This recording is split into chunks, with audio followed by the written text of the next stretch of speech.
하나님의 은혜가 이 시간에도 여러분들 가운데 함께 하시기를 간절히 축원합니다. 참 잘 오셨습니다. 오늘은 성령 강림 주일로 지킵니다. 오늘날 많은 사람들이 이 돈 버는 일, 먹고 사는 일, 자식 지키는 일에 관심이 더 많은 것 같습니다.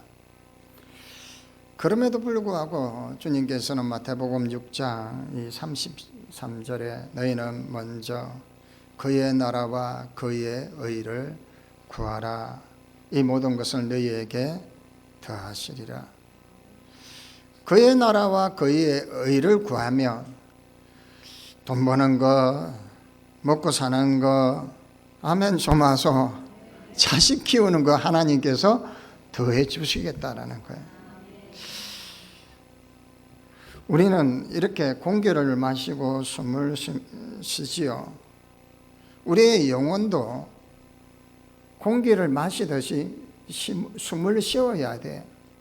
이 영혼이 숨을 쉬기 위해서는 그냥 가만히 내버려 두면 안 되고 성령님이 늘 내 안에서 거주하시고 내 안에 자정하셔가지고 나에게 늘 은혜의 능력의 말씀, 생명 말씀을 끊임없이 공급해 주셔야만이 우리가 반짝반짝 빛나고요.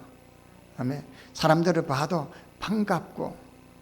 그런데 성령님이 내 안에서 이게 결핍이 되면 어떻게 해요? 만나면 그냥 막 치 박아버릴까 막 이런 부정적인 마음, 좋지 않는 마음들이 자리를 차죠. 근데 성령이 충만하면 반가운 거예요. 아멘이죠. 고마운 거예요. 기쁜 거예요.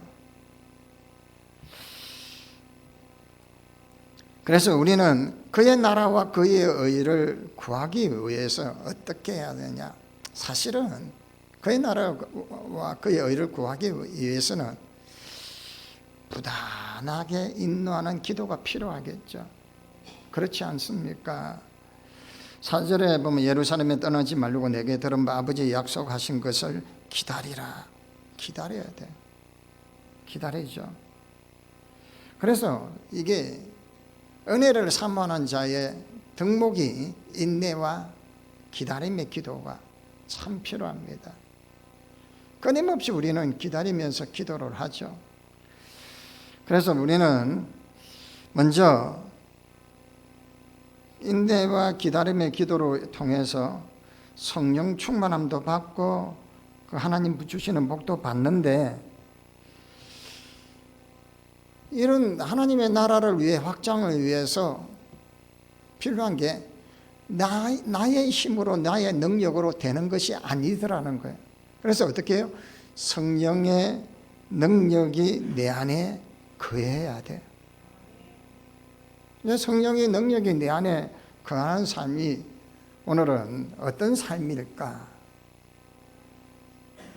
성령이 내 안에, 성령님의 능력이 내 안에 거하면 어떤 삶이냐? 마음이 겸손한 마음으로 변화되어진다라는. 왜냐? 예수님이 공생의 사역 3년 동안에 보여주신 것이 겸손함이었어요.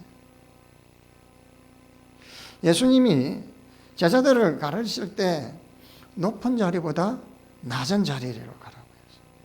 많이 있는 사람들아, 가난한 사람들, 소외된 사람들, 창기들, 그런 사람들을 향하여서 예수님의 시야가, 예수님의 눈길이 머물러 있어요. 영광의 자리보다 참 이런 낮은 자리를 예수님은 택하셨죠. 겸손한 마음. 성령님이 우리 안에 충만하게 임하시면 이게 능력으로 나타나는데, 그 능력이 첫 번째가 겸손이에요. 그래서 여러분, 대단하십니다. 아니요, 제가 뭐 대단하겠습니까? 하나님의 은혜죠. 아멘. 좋아서 이게 그래도 내가 이렇게 왕년에 내가 뭐 좀 열심히 하고 내가 좀 했으니까 뭐 그렇게 된 거 아니겠습니까가 아니라 하나님의 은혜고 저는 부족한데 하나님이 도와주셨습니다. 이런 겸손함이 필요한 거예요. 예수님의 제자들이요, 예수님을 3년 동안 따르면서 그들이 오순절 마가의 다락방의 경험 이전에는 어떤 것이었느냐면 내가 오른쪽, 네가 왼쪽 서로 자리 다툼을 했어. 누가 먼저 올라가고 누가 먼저 인정받기를, 이 끊임없는 욕망들이 그들을 충동질했어. 그냥 성령이 충만하기 전이에요. 예수님을 따랐는데 예수님이 메시아라는 것, 나라를 정복시켜서 새로운 나라를 만들 거라는 그 생각에 그냥 따라갔던 거예요. 욕망이 꿈틀거리니까 높은 자리에 앉고 싶고 인정받는 자리에 앉고 싶었던 거예요. 그들의 마음에는 교만이 스물스물 자리 잡고 있었어요. 그런데 놀라운 변화의 역사는 뭐냐면 오순절에 마가의 다락방에서 그들이 예수님이 기다리고 인내하며 기도하라고 했을 때 그들이 기도를 하기 시작합니다.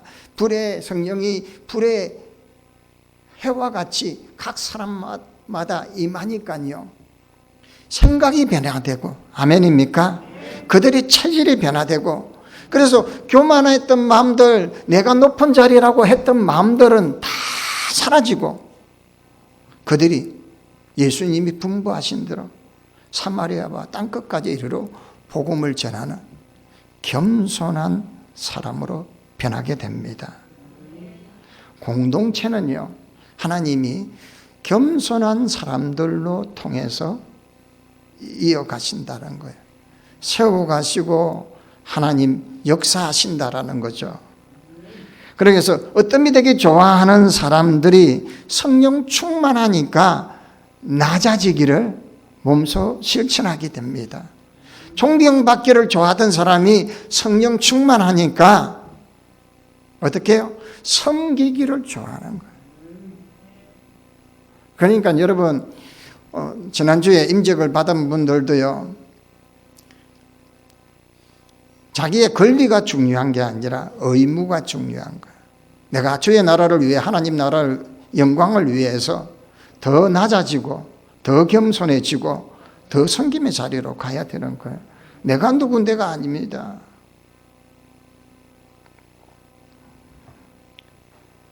그렇기 때문에 정말 성령의 능력 아래에 있는 사람은 겸손한 마음이 있는 사람이에요. 그래서 저 사람이 겸손한 모습이 보이면 성령님이 계시는구나. 두 번째, 성령의 능력 안에 있는 삶은 어떤 삶이냐? 온유한 마음이 있는 사람이에요. 겸손한 마음과 가장 밀접한 마음이 어떤 마음이냐? 온유한 마음이에요. 그래서 예수님은 온유와 겸손의 소유자였습니다. 공생의 사역에 보면 예수님의 사역은 이러한 사역이었어요. 그냥 온유하게 따뜻. 여러분, 온유라고 하니까 이 사람들이 약한 마음, 그러니까 누가 막 힘을 딱 하면 음에 기주고 이는 약한 마음이라고 생각하는데 절대 그런 마음이 아닙니다. 온유는 자기를 잘 통제할 수 있는 마음을 온유라고 표현하는 거예요. 그러니까 여러 가지 정말 복잡한 상황이고 서로가 다투고 분쟁하는 그 가운데에서도 힘 있는 사람에게 굴복하는 것이 아니고 그 상황에서도 나를 통제할 수 있는 마음, 그리고 거기에 충지할 수 있는 비단보자기 같은, 여러분, 날카로운 칼을 가지고 있는 사람은 언제나 상대방을 아프게 쿡쿡 찌를 수가 있어요. 그런데 그 칼을 가지고 있더라도 비단 보자기로 한 겹, 두 겹, 세 겹 딱 싸면 부딪혀도 상대방을 다치게 하지는 않는다라는 거예요. 이 바로 온유가 바로 비단 보자기와 같은 거예요. 자기를 잘 통제할 수 있는 마음이에요. 그런데 내 마음이 상대방하고 다르다고 분노하고 폭발하면 온유가 아니겠죠. 공동체 안에서는요, 자기의 마음을 잘 통제할 수 있는 이런 온유가 필요합니다. 사람이 많으면 생각이 다르고 방향이 달라요. 이 나라도 보십시오. 좌로, 우로, 죄송합니다. 빨간 거, 파란 거, 막 이런 거 이야기하는데 교회 안에서도요, 생각이 다들 다릅니다. 근데 그 생각이 다르더라도 나를 통제할 수 있는 마음이 필요해요. 다른 말로는 다름을 인정해야 돼요, 여러분. 내가 아주 그냥 보수적인 옷을 입는다고 남들도 보수적인 옷을 입으라고 강요하지는 마십시오. 그렇지 않습니까? 저처럼 눈이 작다고 좀 눈 좀 키우라고 앞트임 옆트임 하라고 강요하지 마십시오. 그렇지 않습니까? 그러니까 성령님의 능력 안에 있는 사람은 어떤 삶이냐면 온유의 마음. 그 온유의 마음이 있는 삶이에요. 할렐루야. 세 번째로 성령의 능력 안에 있는 삶은 일치하는 마음의 삶이에요. 일치라는 건요, 이 기독교는 화해와 평화와 일치를 위해서 부름을 받았어요. 다시 말하면 저와 여러분은 화해와 평화와 일치를 위해서 부름을 받은 거예요. 그러니까 분쟁 가운데 있는 사람을 화해시키는 거예요. 그런데 봐라, 네하고 다르지 않나, 그냥 막 때려 받아라, 이렇게 충동질하며 그 사람은 성령 안에 있는 사람 아닙니다. 막 남의 허물을 들추고 그것을 확 끄집어내 가지고 충동질하면 성령 안에 있는 사람이 아니에요. 성령 안에 있는 사람은 화해하게 하는 사람인 줄 믿습니다. 평화의 사람입니다. 아멘입니까? 그리고 일치하게 하는 사람. 자,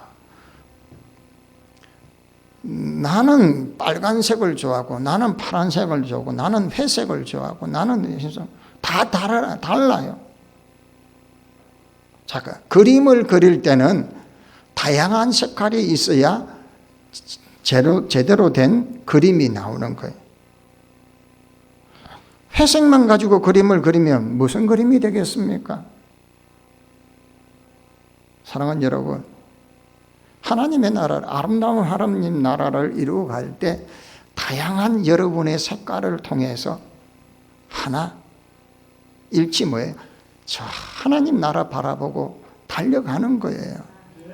그래서 이 일치한다는 것은요, 분명히 생각이 다르고 방향이 다를 수도 있어요. 하지만 우리는 한 하나님, 한 성령님, 한 분 예수 그리스도를 섬기고 달려가는 사람이에요. 우리가 살아가는 이 시대가 참 안타까운 게 뭐냐면요, 남을 탓하는 풍토가 참 많아졌어요. 나라가 잘못되면 대통령 탓하고 정치인 탓합니다. 그리고 내가 운전을 할 때 앞지르기 하면요, 남 탓합니다. 내가 앞지르기 할 때는 남 탓 안 하면서 왜? 나는 바쁘니까 사정 그래요. 그래 이렇게 모든 게 우리는 기준이 나는 괜찮고 남을 계속 탓하는 문화가 생겨버렸어. 물론 이게 남을 평가하고 하는 부분에 대해서 TV나 매스미디어 여러 언론들을 볼 때 영화를 보더라도 비평을 하지 않습니까? 비평을 하는 것은 건전하고 좋은 겁니다. 우리가 믿음의 생활을 하더라도 믿음의 생활이 온전치 못하거나 바르지 못하고 적절하게 판단하지 못한 것을 누군가가 책망을 해준다면, 그러니까 책망은 부정적으로 하는 것이 아니라 온전히 바로 서게 하기 위해서 책망을 해준다면 그것은 상당히 유익한 거죠. 그런데 비난하고 비방할 목적으로 한다면 그것은 건전하지 못하겠죠. 그래서 우리는 일치한다는 것은요, 이 마음이 성령이 충만하면 그들을 바라보는 마음이 어떨까요?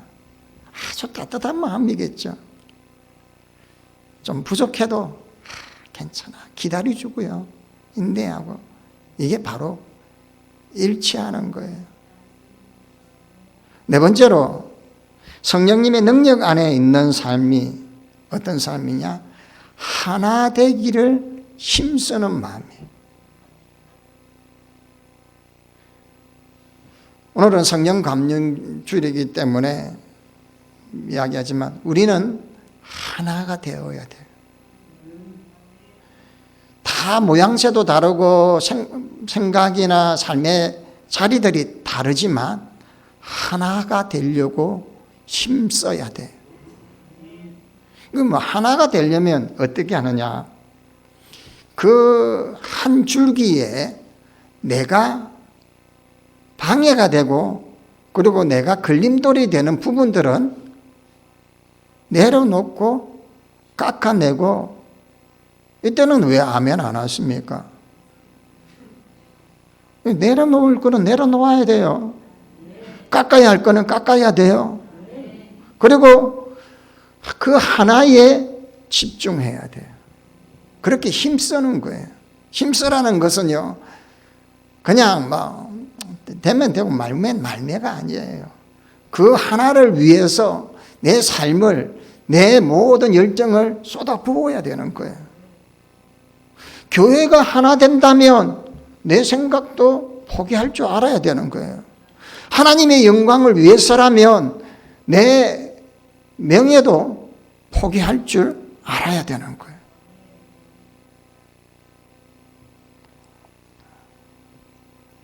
사랑하는 여러분, 성령 충만하면 이해하는 마음이 생겨지게 돼요. 한마디로 공감 능력이 엄청나게 충만하게 돼요. 성령 충만하면. 아, 그랬구나. 그럴 수도 있지. 성령 충만하면요. 안 충만하면요. 안 충만하면 모든 것 딱 해가지고요.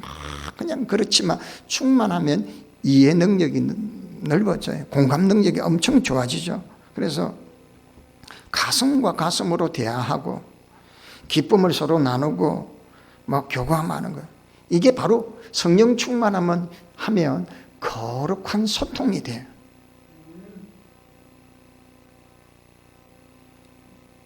성령 충만하면 늦게 오는 사람들도요, 그럴 수도 있지. 교회에 왔는데 슬리퍼 차림으로 와도 그럴 수 있지. 보는 거예요. 니는 뭐 교회 왔는데 이런 식으로 하냐. 예배를 드리러 온 것만 해도 감사하지 않습니까? 제가 대전에 있을 때 한 집사님이 예배 시간 지났는데 추리하게 메리아스 같이 비슷한 추리하게 옷을 입고 슬리퍼 바람에 머리는 산발이 돼가지고 오셨는 거예요. 등록한 지 얼마 안 되신 분인데, 사람들이 안내하는 사람 사람들도 들어가려는데 이제 들어오시니까 이상한 눈으로 쳐다보는 거예요. 근데 저는 딱 알아차린 거예요. 저분이 어떤 분인지 어떤 상황인지라 저는 알았던 거예요. 나중에 알고 보니 남편이 그날 주일날에 술을 찐딱 먹고 안 믿는 남편이에요. 이 성도님은 등록한 지 얼마 안 됐고, 근데 예배를 드리려는데 남편이 와서 막 방해를 하니까 못 나온 거예요. 준비도 못하고 있었고, 근데 예배 시간 다 될 때쯤에 남편이 골아 떨어지더라는 거예요. 그래서 씻고 말고 할 수도 없고 부랴부랴 그 차림으로 예배에 왔으니 누가 뭐라 하고 탓할 수가 있겠습니까? 그러니까 혹여나 셀리파 바람으로 왔다면 사정이 있겠지. 그렇죠? 그러네. 이게 우리가 공감을 하고 이해를 하고 이렇게 하나 되기를 위한 힘쓰는 거예요. 성령이 충만한 사람의 삶이 바로 그런 삶이에요. 우리 교회도 그렇게 해야 되고 여러분의 삶도 그래야 돼요. 어떻게 하든 이해하고 품고 그렇게 가는 거예요. 그래서 성령 충만하다라는 표현이 또 갖는 의미가 또 하나가 있어요. 성령 충만하다는 것은요, 도전하는 마음이에요. 모험하는 마음. 이게 뭐냐면 너희가 오직 성령이 충만하면 너희가 어떻게 하라고 했어요? 온 유대와 사마리아와 땅끝까지 이르러 내 증인이 되리라. 성령 충만하면 이 복음을 가지고 나만 알고 있는 것이 아니라 알지 못하는 다른 영혼들에게 전하는 거예요. 그 한마디로 도전하고 모험하는 거예요. 교회가 바로 그거예요. 성령님께서 강림하신 것이 우리에게 기념이 되는 이날에 우리의 사명이 뭘까요? 도전하는 겁니다. 믿지 않는 영혼들에게 가서 내가 아는 예수님 같이 한번 만나보자고. 내가 만난 예수님 전하는 도전하시고, 그래서 집에서 거울 보면서 도전! 모험하고 만나는 거예요. 그들을 향해서 성령이 오신 이유고 우리에게 이 나라와 민족을 향하여서 이 사명을 부여하셨습니다. 사랑하는 여러분, 이제는 우리가 성령 충만하고 그 성령 충만함으로 성령의 능력 안에 있는 삶으로 겸손한 마음, 온유한 마음, 일치하는 마음, 하나 되게 하는 이 마음이 여러분 안에 충만하셔서 많은 영혼들을 품고 그들을 예수 그리스도 안으로 이끌 수 있는 정말 변화된 삶의 모습의 소유자가 저와 여러분이 있기를 주의 이름으로 간절히 축원합니다. 하나님 아버지, 성령의 능력 안에 있는 삶이 우리의 삶이 되기를 원합니다. 겸손한 마음, 온유한 마음, 일치하고 하나 되기를 힘쓰는 마음이 우리의 마음 되게 하여 주옵소서. 주의 나라와 주의 영광을 위하여 땅끝까지 이르러 이 사명 감당하는 저들 되게 하여 주옵소서. 예수님의 이름으로 기도하옵나이다. 아멘.